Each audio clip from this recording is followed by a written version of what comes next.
I'm looking to right away and get everybody Daf Yomi calendars so that way you can have your own calendar, keep track. The tricky part of our Daf Yomi is that we're going to be learning Sunday through Thursday, which is 5 days, and of course Daf Yomi is every day. So what we're going to have to do is we're going to have to cover a little bit more than a daf each day. The first couple of days we'll feel each other out, see how exactly it is we want it to go. I kind of like the nice thing about a live shiur is, as opposed to listening to somebody's recording, is that we want it to be interactive, and also like what I prepare is in line with the interests of the folks that are hearing. So if you wind up wanting more in-depth on a particular thing or practical halacha or whatever it is that comes out, so then we can always adjust. So in the first few days or whatever, it'll be getting to know each other and getting to know our Daf Yomi group together, because each Daf Yomi group takes on its own kind of a flavor. Just to understand, Daf Yomi, how many people here have ever done Daf Yomi before? Is there first? Okay, great. So Daf Yomi was invented in 1923. It was actually originally set up and suggested at a World Agudas Yisrael conference and a congress, and they had proposed, there's a fellow Rabbi Spivak who had proposed the concept of learning everybody in Kahal Yisrael learning the same page of Gemara at the same time. And the rationale behind why it was something that could be very transformational and important is that, well, number one, in yeshivos, generally speaking, the same mesechtos are chosen over and over and over again and learned over and over and over again. And certain mesechtos are not covered because they are not, you're not your traditional yeshivish mesechtos. And there was a worry and a fear and a concern that some of those mesechtos were being forgotten. They were not being covered and learned. When Rabbi Meir Shapiro, who at the time was not yet, but became later on the Rav of Yeshivas Chachmei Lublin, he spoke in favor of the concept. He had proposed also the idea that, he said, could you imagine a Jew who leaves Europe, travels to the United States for 2 weeks, taking with him his Gemara, studying a page of Gemara every day, and he walks into the Beis Medrash in New York on his first day, and they are on the same page of Gemara that he was on when he left Europe, and just able to pick up his learning. And he said, what a feeling of unity in Kahal Yisrael there would be. And the concept, the idea, all of the Torah world leaders at the time thought this is a really great, wonderful thing to be able to encourage. And they had voted in favor of being able to start it. The DAF started on Rosh Hashanah in 1923, and that year was September 11th, 1923 was actually the date that they got started with it. And the Ger Rebbe was one of those who in public taught Daf Beis of Maseches Brachos in order to be able to start to show that he was really involved and really supportive of it. Because it was originally part of this Agudas Yisrael Congress, it was Agudas Yisrael that exists now, sort of sees their, they take a lot of ownership and responsibility over the siyums and a lot of the programming that comes. The first cycle of Siyum Hashas took place in the Yeshiva Chachmei Lublin. There were Siyums also, I heard, here in Baltimore, Philadelphia, but there were like 10,000 European Jews that came to Yeshivas Chachmei Lublin in order to be able to celebrate at that Siyum. And it has just gotten bigger and bigger and bigger, and to the point where the last Siyum Hashas, so I was at it in the one that was in New York. They rent out I was at the one in, I guess it was New Jersey, MetLife Stadium, and that's, seats 60, 70,000, 80,000 Jews. And they had also in Madison Square Garden simultaneously, and there's in Eretz Yisrael, and it becomes just a huge, huge, amazing event. And one of the criticisms of Daf Yomi is that it is very quick, as we're going to be seeing as you go through things. The Gemara, it's like a conversation. It goes back and forth, and you really get a flow of the Gemara. It's one of the things that I really like about the Daf Yomi is you really start to get a flow. It's written in conversational style, right? Gemara is written in conversational style. It helps the memory and the process of it. But the argument against Daf Yomi is that when you move through Gemara at that speed and that quick, you miss so much of what's going on behind the scenes in Gemara. And so that Gemara is meant to be studied with a tremendous amount of depth, and the Mefarshim, those commentaries that are written on the Gemara, give you so much insight that to go through it kind of a quick way, it's like you're missing so much. And so the yeshivish world cautions against making this your primary or main method of study. But in reality, so number one of the challenges is that if you don't study sort of in this sort of a way where you kind of have a wide coverage of topics, there are things that you miss in the whole, in the wide span of Judaism. They're just concepts that come up over and over and through Gemara, that as you go through on a wide level, you get to sort of understand things in a much broader way. I remember hearing that somebody had commented that, we were not learning Tosfos inside the Gemara as much, and somebody had commented, well, if you learn all of Shas with Gemara and Rashi, you really have understanding of many of the Tosfos anyway, because basically what Tosfos will do, he'll say that, well, how do you compare this piece of Gemara to another piece of Gemara over here? How do you understand how this conflicts with this over here? So really, you need sort of a wide breadth of understanding. Now, I would encourage everybody, of course, you get all excited about learning the Daf Yomi and you want to learn in greater depth and, go to yeshiva and spend 6 hours a day there, then by all means, everybody should be encouraged to do so. For those of us who have to be able to find something that's interesting, exciting, I find Daf Yomi to be really, really amazing. One of the things that I caution everybody, especially you as you're getting into Daf Yomi at a young age, and I tell you the caution, it is very, very addictive and enjoyable. Because, when you get into Daf Yomi, first of all, the camaraderie of having a group that you get to see every single night, and you get to sit across from a chavrusa, from the people that you learn with all the time. You get to know people in a really nice way based on the learning and the way that they're thinking is. It really is kind of nice to be able to get to know people in that kind of a way. And the other thing is that the Gemara kind of just keeps calling you. Your mind goes back to thinking about the topics that we're talking about. And that's kind of nice when your mind is wandering and you're thinking and you're by yourself, and you just start to think, I wonder why Rabbi Yehuda thinks that way. Why does he? And it's just really nice to be able to keep expanding. Your mind just keeps thinking and going into these concepts and deep things. And there's a natural feeling within us to want to be able to collect, all the knowledge that we can.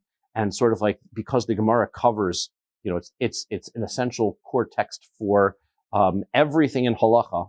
You really need to understand Gemara in order to be able to follow and understand. You kind of really just get engaged and want to be able to see more and more and more. You don't want to miss anything. So you just and the nice thing about Daf Yomi is if I have my own learning and I set aside, you want to be able to learn something every single day.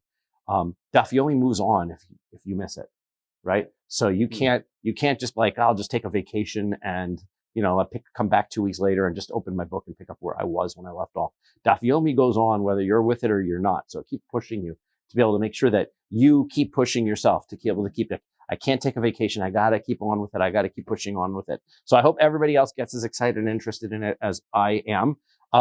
Just in terms of understanding, I don't know exactly where everybody's holding and things, but the Gemara is written in the years, or approximately, it was a matter of conversation. It's really compiled around 650, 700 or so in those years in Bavel, and the rabbis that are being quoted in the Gemara are called Amoraim. They are the rabbis of the Gemara text.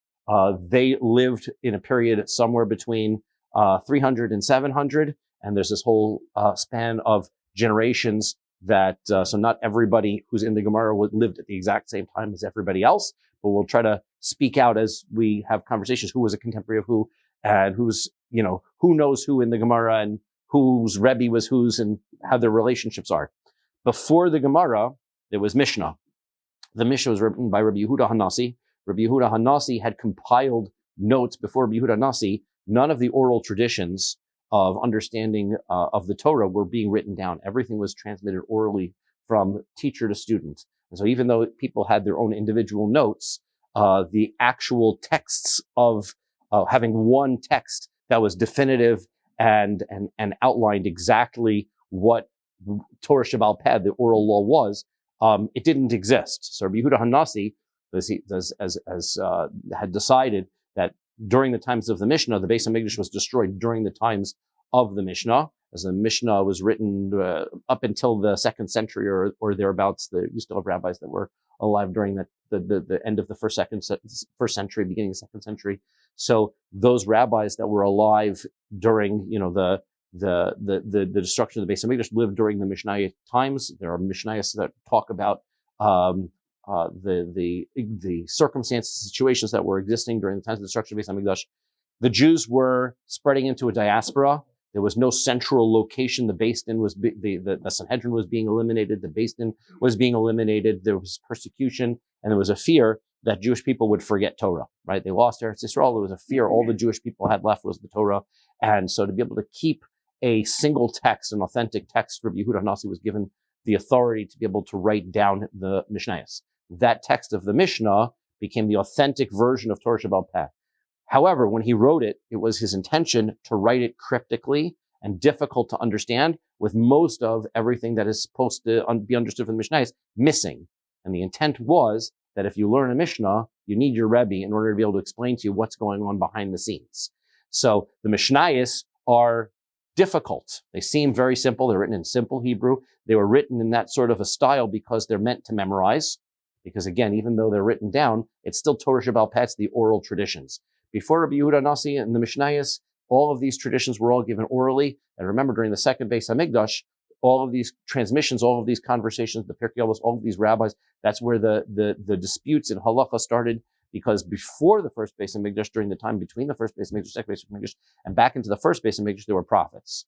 So whenever you had any kind of dispute or misunderstanding of halacha, you could ask. And then it was very clear what Hashem wanted, and you could have answers. So during the time Moshe Rabbeinu, we learn in Pirkei Avos, hands the Torah down to the Nevi'im. The Nevi'im then wind up to Anshe Knesset HaGedolah, which winds up being between the first Beis HaMikdash, leading into the period between the first Beis HaMikdash into the second Beis HaMikdash, into the second Beis HaMikdash. And then we had no more Nevi'im, and we got into the Zugim and the leaders of the Jewish people, who were the rabbis, and they eventually led to writing of the Mishnayos, and then eventually the Mishnayos needed to be explained, and you had Gemara. Now, the Gemara that we have is the Talmud Bavli, is the Babylonian Talmud. Of course, there is also a Yerushalmi Talmud.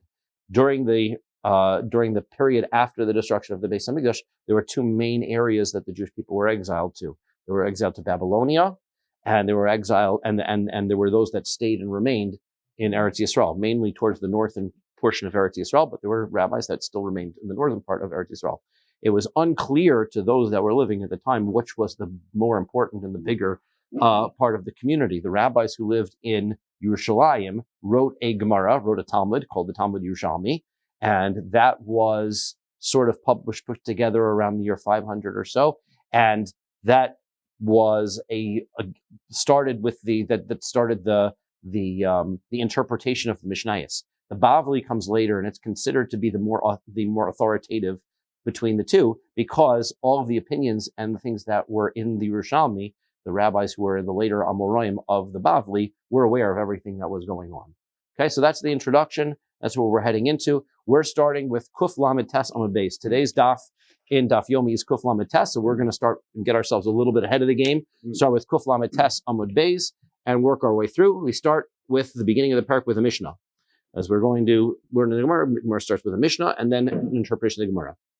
Misha Meis Vehiniach Banim Bubanos. The topic of the Gemara has been dealing with in the sections of Bava Kama, Bava Metzia, Bava Basra, is talking about monetary laws. Specifically, the section that we're dealing with right now is inheritance and transference of money from a person after he passes away to his children.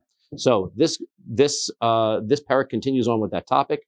Somebody who dies and he leaves sons and daughters. So in the last parak, we learned that that when somebody passes away, their inheritance automatically transfers to their children. But it goes to sons first, and then if a person has no sons, then it goes to daughters. If he has sons and daughters, the inheritance goes to sons only, and then not to daughters. But if he has no sons, then the inheritance is transferred to daughters, who split the inheritance up. If he has no son or daughter, then it's going to wind up going to his other relatives. It goes to winds up going to his brothers next. And of course, as we learned in the last parak, if you have no sons, but you have grandchildren, it goes to the grandchildren, then it goes back to brothers, etc., and it goes through going, the last parak went back and explained how we went each generation up and then spread out a little bit more. And eventually you find somebody has a relative somewhere, a cousin, it's something like that, somebody to be able to transfer inheritance to. But here we have a circumstance. Person has sons and daughters. So, so if a person has a sufficient amount of property, we're going to see what the definition of sufficient amount is when the Gemara talks about it. Habonim yirshu v'habonos yazonu. So ideally, the sons are going to inherit, the daughters are going to receive sustenance. So from a Torah perspective, we said, inheritance goes to sons. However, by rabbinic enactment, they did not want to establish that daughters should wind up with nothing. So therefore, the daughters were given in the marriage contract. The agreement was that daughters would receive the amount of money they would need in order to be sustained, food, clothing, and enough money for marriage until they were of a sufficient age to be married. Back then, sufficient age to be married was about 13. Right, that's when they got married a lot younger back then. Halachically speaking, Moshe Feinstein asked whether these halachos apply nowadays. In practice, the halachos and requirements to support and sustain apply to the societal norms that in the society that we're in. So you really don't marry people off at 13, 14 years old anymore. So therefore, the obligation to be able to provide support would go until a daughter was much older. So in this circumstance, so now ideally the circumstance is the inheritance is going to go to the sons. There's going to be an amount of money which is designated for the daughters, which is going to provide them with sustenance so that they shouldn't wind up with nothing. They'll be allowed to be able to get sustenance of food and clothing and enough money for them to be able to get married. That's going to lead them into their lives. Nechasim mu'atim. But what if there's not enough money in the estate? So then in that circumstance, habanos yazunu v'habanim yishalu al hapsachim. Then the daughters come first, and the obligation to be able to sustain the daughters comes first. And then if there's, the sons not having enough money, they'll have to go and knock on doors and beg in order to be able to receive their sustenance. So it's interesting because we said the Torah obligation, the Torah rule is that inheritance transfers to sons, right? So therefore, from a Torah perspective, the sons are supposed to be able to get it here. But the rabbinic enactment is that we're going to take care of the daughters. So the Mishnah is telling us that the rabbinic enactment overrules the Torah enactment. So the question is why? How can the rabbis do such a thing? How can the rabbis overrule a Torah law in order to establish a rabbinic law? And there's two potential explanations for this. First of all, generally speaking, the Rabbanim have authority to advise somebody to not perform a Torah mitzvah. We call that a sheval taseh, which is the rabbis can say, here you have a mitzvah, an obligation to be able to do this positive commandment. Don't do it. What's an example of that? Let's say Rosh Hashanah falls out on Shabbos, and from the Torah perspective, you have to blow the shofar on Shabbos. But the rabbis were concerned that if you blow the shofar on Shabbos, people are going to carry the shofar from person to the next person in order to be able to learn and practice to blow the shofar. So in order to avoid that, the rabbi said, don't blow the shofar on Shabbos. Well, how do the rabbis tell you not to blow the shofar when the Torah says to blow the shofar? The answer is the rabbis have the right to do what's called sheva al taseh. Don't perform a positive commandment. Okay? Because of the nature of the way positive commandments work. Positive commandments are obligations to do something, and you get credit if you do it. You don't lose anything if you don't do it, right? But a negative command is something you don't do. So therefore, you can't do that. The rabbis can't command you to do something that you're not allowed to do, but they can tell you, don't do something that you have an obligation. That's one answer. The other thing is that we're going to learn when we talk all about, when it comes to monetary laws, the basin has the right of what's called hefker basin hefker. Hefker basin hefker means that a basin has the right to confiscate and transfer property from anybody to any other person. Okay, so that means that although something is the legal property of one person, rabbis can say, we're taking it away from you and we're giving it to you. Now, the rabbis don't use that, just get together and have a basin and take property away from one person and hand it over to another person. But it does mean that if the rabbis establish rules and for what they call tikkun olam, which means for the betterment of societal betterment, not, generally words tikkun olam are used in non-Orthodox circles in the sense of creating a betterment of world or society, that it means that you're going to, worry about the environment or things like that. The words in the Gemara of Tikkun Olam, the actual source, the actual way those words are really used halachically is economic sustainability. So therefore, the rabbis, for the sake of economic prosperity, can create rules in which the Torah doesn't, where the Torah can, the Rabbanim are able to take things and property and designate it for somebody else, even though the Torah didn't designate those things. Okay. By the way, anybody has any questions, and just interrupt right in the middle. Just go ahead. Go ahead. Yeah. Yes. How is that not Baltigla? Yeah, because the rabbis are not. Okay, so the rabbis cannot remove a mitzvah in its entirety. In fact, there could be a circumstance where we'll see Gemaras that are like this, where the rabbis' enactment they were concerned that if they enacted a rule in a certain way, it might remove in its entirety a Torah law. We don't want to create a circumstance where people don't blow the shofar at all. But if in a certain circumstance, the blowing shofar still exists, we're not worried that it's not going to exist. We're just going to tell you, ignore it today, right? So it's not the same thing as removing something from the Torah altogether, right? They have to be careful about that. If they wind up in a circumstance where a rabbinic enactment is going to remove something altogether, then you're right. Then they're in trouble, right? So they want to be able to make sure that they only use it selectively. Okay. But in any event, we have a great example. The rabbis were more worried about the financial security of the daughters than they were of the sons. So therefore, they took the money. They said, if you don't have enough money to be able to sustain both the sons and the daughters come first. They get the money and the sons do not, even though the Torah says the other way around. Admon Omer. Admon says, Bishvil shani zachar hifsadati. I don't understand. Because I'm a man, I lose. Why should I lose? Because I'm a man. Now the Gemara is going to ask, what kind of question is that? What difference does it make you being a man or not a man? But the Gemara is going to ask that question. But his point is, why should I lose? Just because, why should the girls get first? Amar Rabbi Gamliel says, Ro ani es divrei Admon. I understand what Admon is trying to say. Now, if you read this Mishnah and you hear this conversation, this back and forth between Admon, we have basically three people talking. We have a Tanakama. Tanakama means the first opinion, the first unnamed rabbi in the Mishnah. That's the Tanakama. Then you get Admon. He jumps in and sounds like he's questioning the halacha that the Tanakama says. And then you get Rabbi Gamliel, who jumps in at the end and says, hey, I understand what Admon's trying to say. One might be tempted to believe that basically the Mishnah starts off with one opinion, Admon disagrees, and then Rabbi Gamliel comes along and says, I like what Admon has to say. And in halachic practice, you look at Shulchan Aruch and Rambam and things like that, whenever Rabbi Gamliel jumps in and says, hey, I like what Admon, I think is quoted about 7 times in Shas. Whenever you see Admon saying something, like the halacha goes like him, but the halacha does not follow Admon in this case. So the Mefarshim, the Rishonim, try to understand, why is it that Admon is not followed in this case? And the answer is that Admon, one opinion is that Admon, even though Rabbi Gamliel says, I see what he's trying to say, he's not agreeing with him. He's just saying, I understand where he's coming from, but that's not the halacha. The other thing is, the other way of looking at it is Admon himself wasn't even arguing with the Tanakama.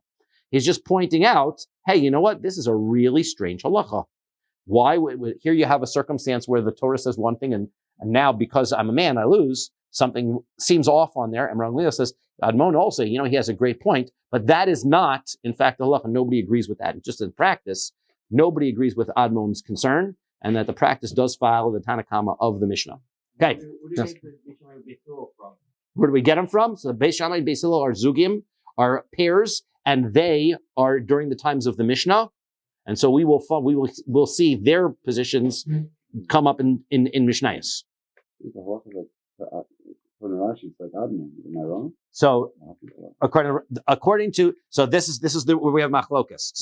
So he says we have the hachi hilchos kadmon, right? That's the way Rabbi Gamliel says. The halacha, as the Rashbam says, the halacha is like Admon. Damrim perek Basra ksuvas kol makom sham Rabbi Gamliel ronis dvav Admon halacha kemos halacha is like him. The reason I mentioned what I did is because the Ramban argues, right? The Ramban argues and says to the Rashbam that is not the case. That is not the case. Even though there's two ways of interpreting this Mishnah, either Admon is arguing, and as he says in Maseches Kedushin, whenever Rabbi Gamliel says the halacha is like Admon, that the halacha follows that, and then the Ramban says no, Admon here is not arguing. So that's why the halacha is not like him. And in practice, when you take a look at the Shulchan Aruch, you're going to see that the halacha does not Well, go like up. Okay, so says the Gemara. V'kama merubin. Okay, now we had our Mishnah. Mishnah says, and we'll start picking it up a little bit. So the Mishnah says how the Mishnah told us if you've got enough sufficient funds in the estate, so then it's going to go to we're going to give inheritance to the sons, and then we'll sustain the daughters. So what is the definition of sufficient funds? So Amar Rabbi Yehuda Amar Rav. Rabbi Yehuda says in the name of Rav. Now Rav is an early Amora / late Tana. So when you see Rav, he's very authoritative. When the Gemara quotes Rav, he is one of the highly authoritative sources. Rav lives during the same time of Shmuel. They are contemporaries who argue with each other, but Rav is very authoritative because even we're going to see that there's such a concept of Rav Tanahu Upolig, that Rav actually lived at the ends of the time of the Mishnah. He was so authoritative that he could even disagree with the Mishnah and be entitled to such an opinion, right? Because the Mishnayos was an earlier source, they're given higher levels of authority. No rabbi in the Gemara can argue with the Mishnah. Now, Rabbi Yehuda says in the name of Rav, Kadesh Yazunu Mehen Elu Ve'elu Shneim Asar Chodesh. He says what happens is you have enough money so that the daughters are able to be sustained from the estate for 12 months. And then after you have all of that taken care of, there's enough money left over. So then you can distribute that leftover funds to the sons, right? And so that's how the distribution would go. If you've got enough money to take care of the daughters, and then you've got money left over in order to be able to sustain the sons, so that's considered sufficient funds, and then you give the inheritance to the sons first, and then you sustain the daughters. Kiamrisa kami de Shmuel. Now, when this statement was made in front of Shmuel, as we said, Rav and Shmuel lived around the same sort of times. Amru, he said, Zu divrei Rabban Gamliel bar Rebbe. That's what Rabban Gamliel bar Rebbe said. Aval chachamim omrim, but the chachamim disagreed with him, and they said, Kadesh yazonu mehen elu ve'elu ad sheyivgeru. He says that they have to be able to have enough money in the estate so that the daughters can be fed until such time as they reach the age that they can be married. Sheyivgeru, when they become bogeris, when they become physically mature, and therefore they can get married and live on their own independently. Up until that point, they're not able to live they don't live independently. You can't turn them loose without enough money. So therefore, it's not 12 months. Opinion number one, Rav says 12 months. Opinion number two, you have to be able to make sure that if a girl is 6 years old, you got to have enough money to be able to sustain her for 6 years, right? If she's 8, you got to have enough money in order to sustain her for another 5 years. So Itmar Nami was also said Kiyasa Rabin Amar Rabbi Yochanan. And when Rabin came, he said then Rabbi Yochanan. Now Rabbi Yochanan was an Amora who lived in Eretz Yisrael. The communities of Eretz Yisrael and Bava rarely had opportunity to mix, sufficient enough distance that to get word back and forth from each other wasn't common. There were certain rabbis that did make the trip, and when somebody came from Eretz Yisrael, like Rabin does, we're going to see many times in the Gemara that says, when Rabin came, what do you mean he came? Rabin moved from Eretz Yisrael, came out to Bavel. And he came, and he was a learned Talmid Chacham from Eretz Yisrael, and he knew all of the teachings of Rabbi Yochanan, who was the leading sage in Eretz Yisrael, and so also of authoritative level of Rav and Shmuel on that level. So when he came from Eretz Yisrael, some said it was when Rabba bar Chana came, and he said in Rabbi Yochanan, again, it's just a question of which rabbi came and delivered the opinion and approach of Rabbi Yochanan. Kol sheyazunu mehen elu ve'elu ad sheyivgeru hein merubin pachos mikan harei lemulatin. That in fact the amount is that you, as long as they need to have enough funds, as we said, as Shmuel explained, we need to have enough funds to be able to support the daughters until they're old enough to be married, and then that's considered sufficient funds. If we don't have enough money, then that's considered insufficient funds. Insufficient funds means the money's going to go to the daughters first. They're going to be able to take the estate and use up everything that they can in the estate. The ileka le'elu le'elu ad sheyivgeru shaklilahu benos lekulahu. So he says, well, what you said was that you need to be able to have enough for both the sons and the daughters. So what does that mean? Enough for the sons and the daughters means that you have enough money to be able to financially sustain the sons, financially sustain the daughters, right? Well, what's happening here is that if you don't have enough money to financially sustain the sons and financially sustain the daughters, then the money goes to the daughters, not the sons. Okay, but let's say you have enough money, the Gemara wants to know, you have enough money in order to sustain the daughters. What's left over is a small amount. It's not enough to sustain the sons. If it was enough to sustain the sons, then great, the sons would be able to inherit it. but the money isn't sufficient to sustain the sons. So you told me that if there's not enough money for us to sustain the estate, also to the daughters in that circumstance. Ella, so rather, that's not what is supposed to happen. Amar Rava, motzin lehem mezonos labanos ad sheyivgeru v'ashar labanim. Rather, what's supposed to happen is what makes logical sense. Give the money. If you've got not enough money to be able to support both the sons and the daughters, then you're going to give the daughters priority, all the money that they need to be sustained.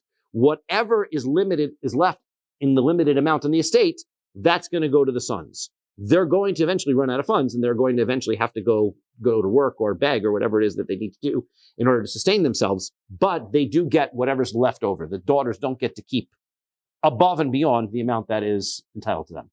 When the daughters reach maturity, are they cut off? Is it like, yes. Do they get like a 1 month shidduch phase or anything like that? That's it. They're told this is your time limit. This is it, right? This is a bogeris is 12 and a half.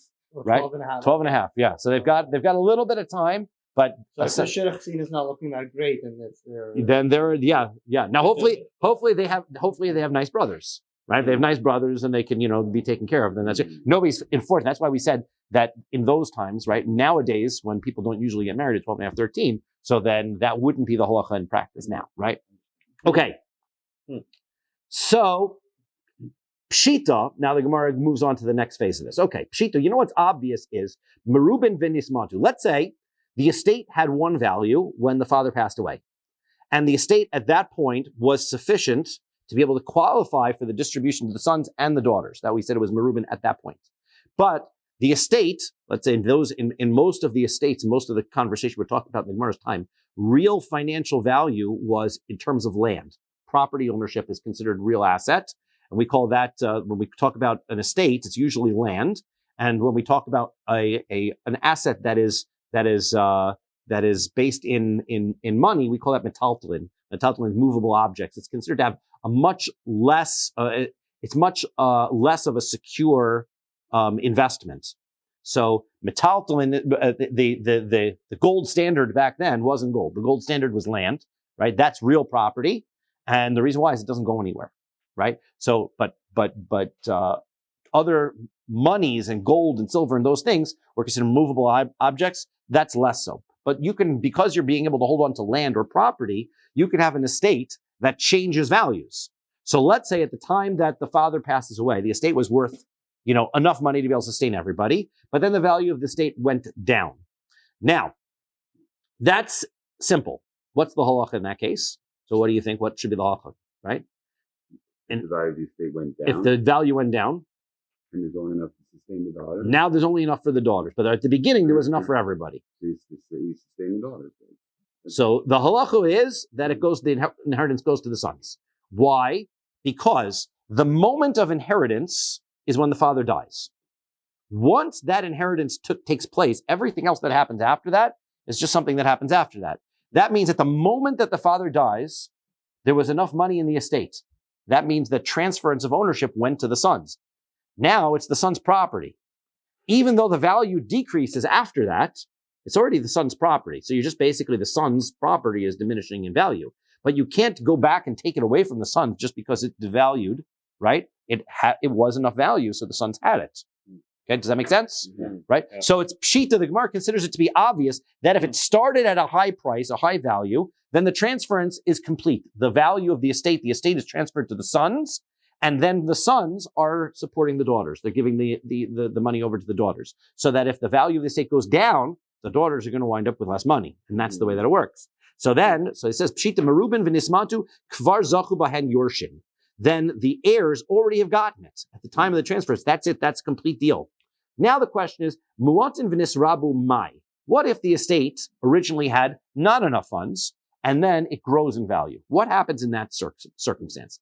So there's two ways of looking at it. Then the daughters only get it. Okay, so we talk out the two sides before we read it in the Gemara. Mm-hmm. Side number one is, right, that just the exact same thing. Yeah, At the moment, Well, the difference is the sons, they inherit by the law of inheritance. The daughters get fed. That's right. So let's talk out those two sides. What side number one is, it's the exact same thing. At the moment of the inheritance, there wasn't enough money. Right. Therefore, the daughters are getting their part. The sons can't get theirs, and that's just the way that it works. However, we have to go back a second and say, wait a second. What happened to the funds at the moment of the father's death? The Torah law kicks in. The Torah law is that the money transfers to the sons. Right. The daughters only get it out of a rabbinic enactment.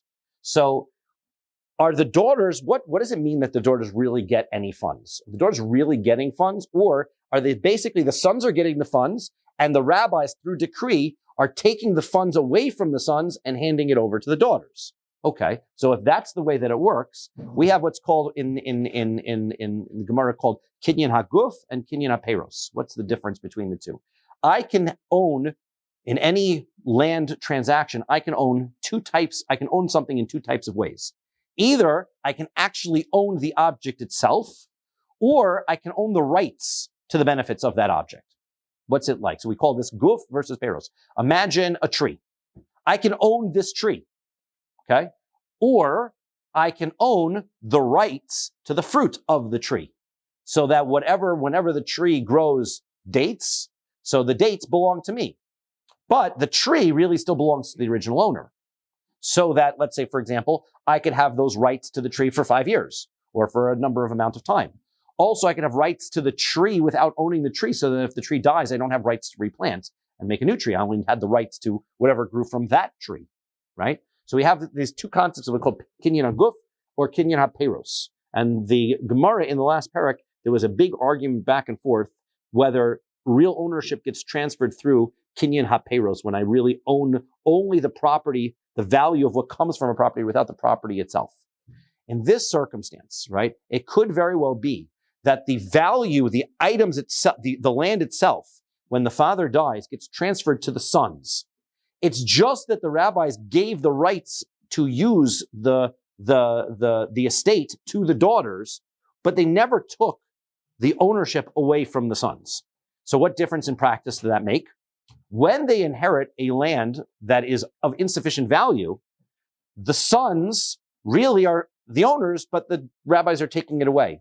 But if the estate were to increase in value, even at a later time, the rabbinic decree can fall away, leaving behind the sons' right to now take their share and still give it to the daughters.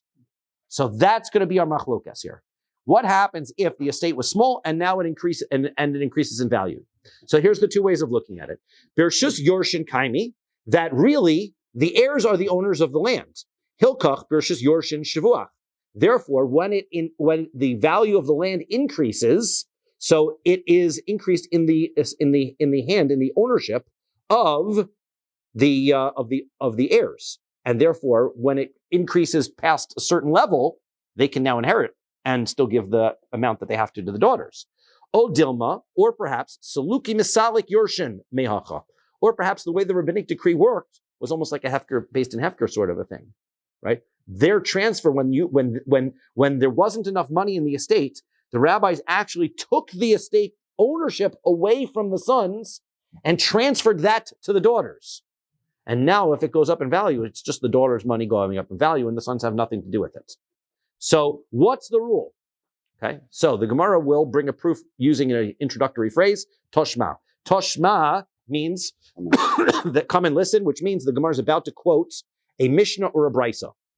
Remember that the authority comes from earlier sources. So if you want to prove something right or wrong, you bring an earlier source. A Mishnah, which we described already what the Mishnayos were, or a Brisa. A Brisa is a text written at the same time the Mishnayos, except that Rabbi Yehuda HaNasi didn't include it as an authority, as the official text of the Mishnah.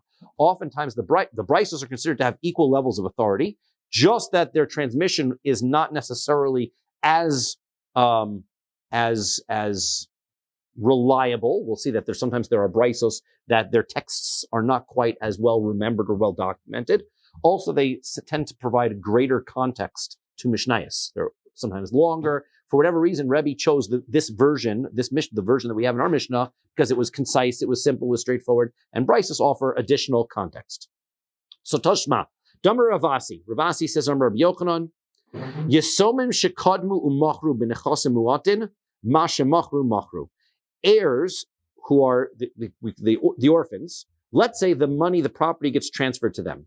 And really, it's not enough. The money is not enough to be able to sustain everybody. So really, the daughter's supposed to get it.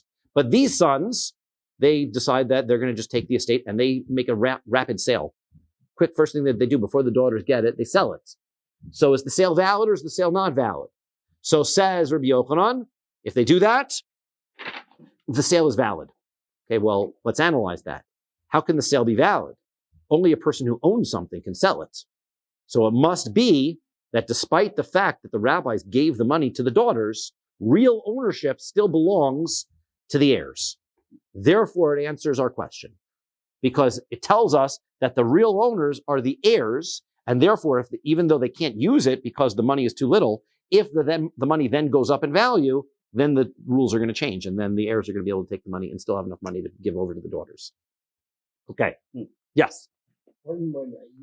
That's great. The best kind of questions. I haven't heard the word wife at all. Yes. Doesn't an estate go to the wife first? Hang on. So the answer is when it comes to transference and in the Torah's in the Torah's designation, the children inherit before the wife. But in the Ksuba document, because that's what we're going to be discussing right now, the Ksuba document specifies that the wife has rights to be sustained from the estate as well herself. So she's allowed to live off of the estate until she gets married again, or she makes the determination that she's going to get married again, right? Once she decides, she says, I'm moving on, leaving my husband behind, then she moves off the estate. However, as long as she decides that she wants to stay, she continues to live off of the estate. She's not the owner, but she is like the ward of the estate. Does that make sense? Right? The heirs are become the owners, but they have a contractual ksuba obligation to sustain the widow as well. Okay, and now we're going to get into which of these obligations takes priority over which other ones. Yosef Rabbi Yirmiyah Kami to Rabbi Yavo. Rabbi Yirmiyah was sitting in front of Rabbi Yavo, and he asked him the following questions. Mahu okay, the wife, right? This is the question we just had, right? We were already waiting for it to happen. The wife. We know that the estate has to be able to sustain the wife as well. Does the money to sustain the wife diminish the value of the estate, right? Because we basically know that we need to be able to have a certain amount in the estate in order for the heirs to inherit it. Well, we also know that there's a wife here who's going to be living off of the estate. Do we look at it and say the estate has a set value and now the heirs inherit? And once the heirs inherit, then they have to pay from the estate, the value of the estate, in order to be able to support the wife? Or the first thing that we do is we deduct from the value of the estate the amount the wife is going to use. Then, first, second, or third in the ranking. That's the question is, but how do we also look at her claim on the estate? Right. Is her claim primary and therefore the estate has lesser value? And here's what comes out practically, right? If the estate has lesser value, then the sons don't inherit anything and the rest of the money goes to the daughters, right? And then the sons get only leftovers. The daughters get before the wife. Coming up also. Yeah. Good question. Okay, so this is the good question. Okay, so now, miyam rinon kaven de isla mizone mimata. Do we say that since she has a right to be able to live off of the money from the estate, the estate has a lesser value? Basically, she's a debt on the estate, right? The estate is a matter of accounts payable and accounts receivable or whatever it is. The estate has a value, but there's an outstanding balance to the wife, and we deduct that from the value of the estate. Or do we say the wife's claim against the estate is temporary? She can get married at any time. When she marries, she moves on to the new husband's estate, and she does not take any of the old estate with her. Okay, so that's that's how this works, right? In the Torah and halakhic law, the wife, once she decides, I'm leaving, I'm going on to the new estate, she moves into the new husband, and the new husband is responsible to support her. The money then that's left over from the estate gets transferred to the heirs, to the sons and the daughters. Okay? Now, how do we view the obligation of the estate to pay her? There is an obligation of the estate to pay her as it stands right now, but she can get married tomorrow. She's wait 3 months. We'll learn in other Gemaras that she has to wait 3 months in between. Or she could not get married for 10 years. How do you know how much money? There you go. And so therefore, if the amount of money that is supposed to be given is not defined, do we deduct an undefined amount from the estate? That's the question, right? How do we do this? So then we're going to have what's called an imtim salomer. The Gemara is not going to know the answer to this question, but it's going to say, well, supposing one of the sides of this question is right, I'll ask another level of the question. Okay, so that's what the Gemara is going to do. It's going to go through a couple of stages. The Gemara then throws in an imtim salomer. Imtim salomer. If you're going to say kevan deilu minaspa leisla hashtanami leisla, let's say you're going to say that the value of what the wife is going to take from the estate can't be counted. Why?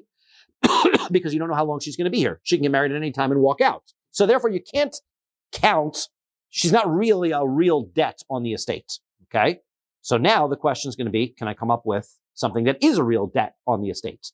So, bas ishto mahu. What about the case of a wife's daughter? Here's the case. The Rashbam tells us the case. Case is that a man marries a woman who already has a daughter from a first marriage. Okay? The mother knows that the husband has an obligation to take care of his own children. He also has an obligation from the Ksuba to take care of her. He has no obligation to take care of her daughter. Will So, that be the daughter's mother? well, no, it's the daughter's mother. It's the daughter's stepfather, right? So she wants to be able to get the stepfather to pay for the sustenance, take care of the daughter. So they sign an agreement in the marriage that he's going to be obligated to take care of the daughter for a period of 5 years. Okay, so that's their agreement upon the marriage, that she's going to marry him, and that means that the husband's going to take care of the wife for an undetermined amount of time. It depends on how long the marriage lasts. It depends on whether the wife remarries. We don't know. Or dies, right? We don't know. Even if she has money, right? Even if she has her own money, right? The obligation of the ksuba is that the husband's estate is going to be able to pay for it. It's not dependent on how much money she has, right? She can inherit from her father and become very wealthy. Still, the estate has an obligation to be able to take care of her. Okay? So the daughter now, though, there's a 5-year contract that the daughter's being taken care of. What happens to that contract? So, Mahu, what's the halacha there? Does it reduce the value of the estate? Because now we have a very defined contract, right? We know exactly how long it's going to last. We know that it's not going to go away. Mi amrina, do we say kevan dechi minasba nami isla? Let's say the daughter gets married herself. So she now has a new husband to take care of her. Well, it does not matter, because the obligation that the husband signed into was a 5-year contract to take care of the daughter. Marriage was not a part of that contract. It wasn't dependent. Taking care of the wife is dependent on whether she gets married to a new husband or not. The daughter was not. That's not how the contract was written when he got remarried to this mother. When he married the wife, he agreed to take care of the daughter for 5 years. She goes and gets married. Good for her. She gets married. Now she gets money from her husband. But she still gets money from the estate because that was the agreement. They wrote a 5-year deal. However, so even if she gets married, Nami Isla, so she still gets money from the estate, Umamata, therefore it should be a deduction of the value of the estate, because the estate has a charge against it. Oh, Dilmore, perhaps, maybe not so. Kavan de Ilu Mesa, Leisla, there is a circumstance in which the father doesn't have to take care of this stepdaughter if she dies. It's a 5-year agreement to sustain her. But if she dies, that's the end of the agreement. Now, normally we say that dying is not an eventuality we are worried about. But in this circumstance, we're looking to take money away from somebody, and basically this is not a guaranteed. There's no guarantee here that the money is really going to transfer from the estate. So you see what how the Gemara's question is progressing. Essentially, a debt that's charged against the value of the estate that isn't definitely going to happen. How are we viewing that debt against the estate? Is that something that reduces the value of the estate, or it doesn't? And the Gemara starts on one level and gradually increases the severity of the connection of that debt to the estate. First, a light level, a wife.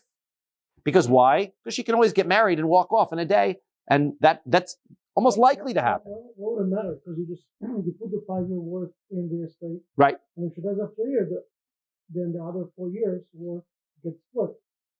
So Okay. So it's not really. But the thing is that at the moment now, because the value of the estate is reduced, the sons aren't going to inherit anything. The daughters are taking all the money. It's an expense. It's not a. Right? In other words, you're right. If there's plenty of money anyway, so then you'll inherit, and then more money will get credited back to the estate, and they can divide that up as well. But at the moment, we're dealing with crossing the threshold of amount of money we needed in order to cause the sons to get money in the first place. Yeah, but it wouldn't make any difference practically because if there's only enough for 5 years, so Right. then you just give it 5 years. So they're feeding their dad, then you do the deduction from the value of the estate. Right. That's it, and then the sons get nothing. If you say that no, that it might because of there's a chance of death. Then so then what's going to happen? Then you keep it in there. The sons are going to get the money. No, you don't give the son. You keep it in the estate, and if she does pass off for a year, Well, then happens to what is the estate has to go someplace. So it's going to be under somebody's control. So if you're not considering the estate's value reduced, right? Let's say the estate is worth enough money now to sustain both the daughters and the sons, so the money's going to go to the sons. But now you come along and the amount of money from the 5 years is going to reduce that, right? So then the sons are going to not inherit that money. Can't you? Right? And therefore you're going to give that 5-year money over to the daughters and then the rest of it over to this. It's being held in trust until, and if 1 year she's alive. So it's actually, so there is no apotropos or no, as we call, nobody who's being appointed. The money goes to the daughters. Also, they actually get yes. The gufo. There you go. Yes. And I so, have a scenario. yes. Two divorced people marry each other. Yes. Okay. The wife has a son and a daughter. Okay. The father, I guess, in the ketubah has to take care of the daughter Yes. 5 years. Well, that was their agreement. Yes. Right. Okay. What about the son? So the issue is that the previous father, remember, that son is his heir. So therefore, he can actually inherit from his father's estate. Even if his father remarries and marries and has more kids and he dies, that son still inherits with all of those other sons. The daughter winds up being a much more difficult circumstance because if she has brothers, then she isn't going to get anything from the other estate unless something is written in. She doesn't get from her father's estate because the mother went and married somebody new. And because she marries somebody new, so now they're cut off from the estate. So therefore, that's why the mother's saying, well, I'll marry you, but remember, I've got to worry about my daughter now. I wind up moving in and I get taken care of. I want you to take care of my daughter as well. Can I just say something? It doesn't really matter if you treat it as a debt or not, the wife. Because if the daughters are going to get first regardless. Which is not true. Because if you don't consider it as a debt, Right. then the money is the sufficient money in the estate, in which case the sons get first. If there is sufficient money in the estate. Right. But Because if you don't reduce the value, then there would be enough money in the estate. if you don't reduce the value, there would be enough money in the estate. But when the mother gets second, even in front of the son, So if there's that's already in the. So if there's enough money in the, you're right. If there's enough money in the estate, last anyway, so it doesn't even matter if she's a debt or not. Well, because the daughters are going to get first, she gets second. The sons get only what's left. the sons are going to get the value of the estate, and Right. then they're going to have an obligation to continue to use the estate to be able to support the mother as well. You're right. So she's going to. But nevertheless, that means that the transference of ownership to them is at stake. They'd rather be in control of the money and be distributing it rather than not be involved in it at all. Let the sisters get all the money, and now the mother's coming along and getting the money from the daughters rather than getting it from the sons. Right. But I'm just saying it doesn't have to be treated as debt at all because of that order of operations.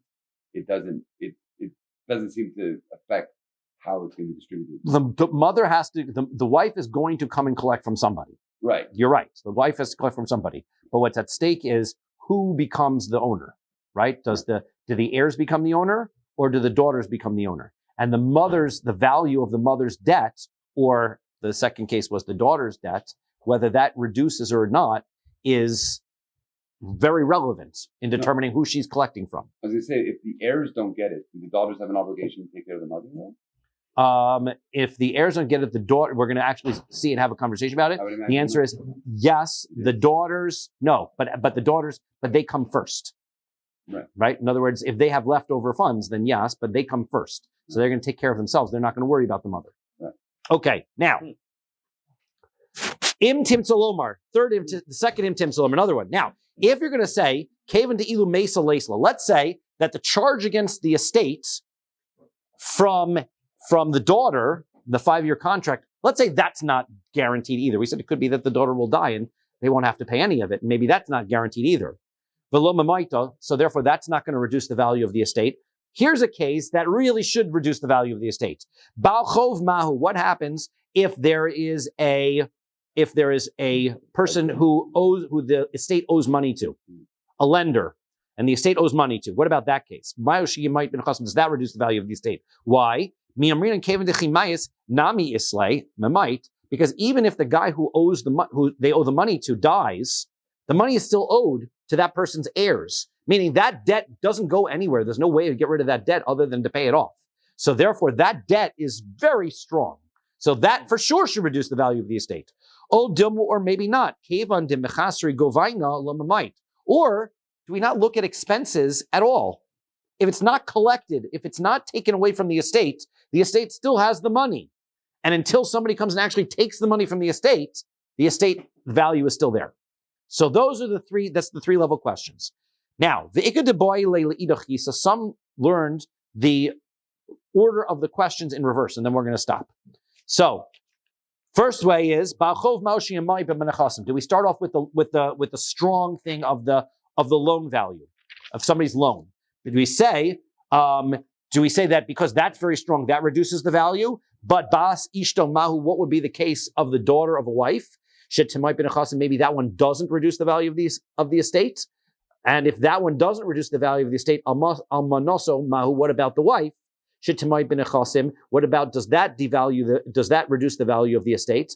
Almanoso ubas. Oh, so then we're going to go into the next one. The next conversation which we're going to have, which we're not going to go now because we're going to stop for Ma'ariv, is going to be almanoso ubas, which is what everybody's waiting for. What about the wife versus the daughters? Okay, we understand everything in the order so far. Now, why does it make any difference if you were doing your Eden Timsei Lomars one way or the other way? And the answer makes a very big difference, because in halacha, when you look in the halacha svarim, whenever you have a Gemara that starts off with a question and then says imtim salomar, imtim salomar, imtim salomar, basically la halacha, we presume the imtim salomar to be correct, and therefore we say the halacha is like that. So therefore, we start off with, when we take the value of the estate, do we deduct the amount for the almana? And we say, well, imtim, so let's say you do. Okay, well, once you say let's say you do, then that's the halacha. When we practically establish the halacha in the Shulchan Aruch, practically speaking, that's the halacha. Now, when we learn it the other way, then it winds up being the halacha comes out very differently. We're going to stop here for Ma'ariv, but Mr. Shem, we will pick up and continue.